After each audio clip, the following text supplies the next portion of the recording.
اچھا جی، اپنا مفتی صاحب یہ جو انہوں نے بات فرمائی مصطفیٰ صاحب نے کہ اللہ تعالیٰ 8 دروازے جو ہے وہ کھول دیتا ہے اگر 8 روزے وہ رکھے، تو رحمت کونین صلی اللہ علیہ وسلم سوائے رمضان کے یہ مہینہ اور شعبان کا، رجب اور شعبان، ان میں سب سے زیادہ روزے رکھتے تھے؟ بسم اللہ الرحمن الرحیم۔ قبلہ غازی صاحب حضور صلی اللہ علیہ وسلم کے صحابہ اکرام وہ ارشاد فرماتے ہیں اور امہات المومنین بھی اس بات کی وضاحت کرتی ہیں کہ آقا کریم صلی اللہ تعالیٰ علیہ وسلم رمضان المبارک کے بعد رجب اور شعبان میں مسلسل روزے رکھتے تھے، سب سے زیادہ روزے رکھتے تھے۔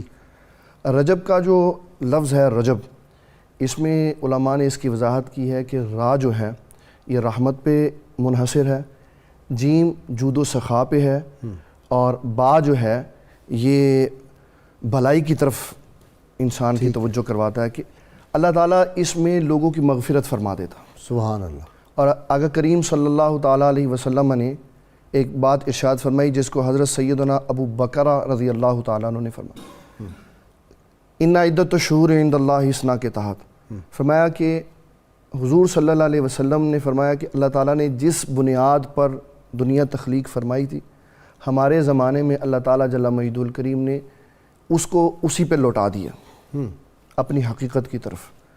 اس کی تفسیر میں علماء نے یہ بیان کیا ہے کہ لوگوں نے اپنی مرضیوں سے مہینے چھوٹے اور بڑے کر دیے، جب روزے گرمیوں میں آئے تو چھوڑ کے سردیوں میں رکھ لیے اور 10 بڑھا دیے، 50 تک مہینوں کے دن بڑھا دیے۔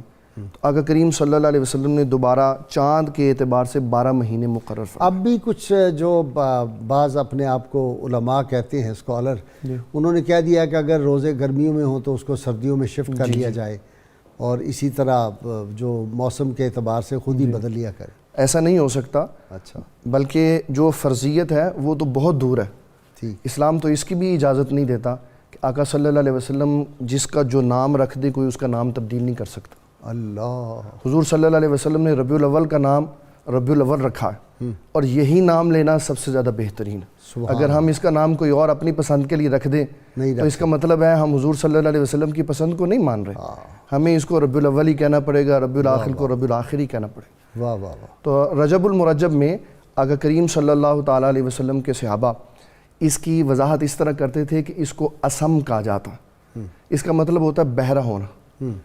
اس کو بہرا اس لیے اس کو بہرا اس لیے کہا گیا کہ لوگ اپنی زکاتیں دے دیتے تھے اور جو مانگنے والے ہیں ان کی آوازیں بند ہو جاتی تھی، کوئی مانگتا نہیں تھا اس مہینے میں، اس لیے ضرورتیں پوری ہو جاتی تھی، ہتھیاروں کی آوازیں بند ہو جاتی تھی حرمت کی وجہ سے، تو اس لیے فرمایا یہ۔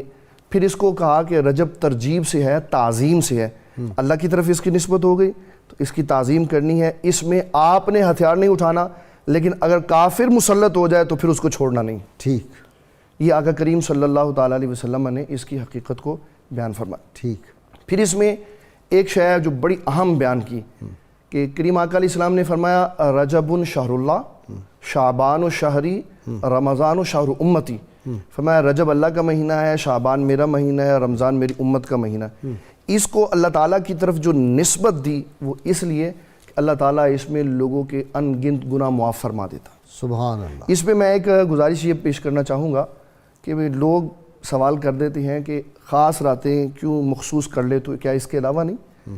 اسلام نے تو صحابہ کا معمول بتایا کہ انہوں نے ہر رات ہی مسجد میں گزاری، صحیح ہے، اور ان کو گھر بھیجنے کے لیے تہجد کی اذان ہوتی تھی۔ والذین یبیتون لربہم سجدا وقیاما، ان کا تو معمول مبارک یہی رہا۔ ان کو گھر بھیجنے کے لیے تہجد کی اذان ہوتی تھی کہ گھر چلے جاؤ، جا کے ساری کر لو، یہ نہ ہو کہ ساری کا وقت بھی یہاں گزر جائے اور سارا جو دن ہے وہ بھوکے پیاسے گزارنا پڑے۔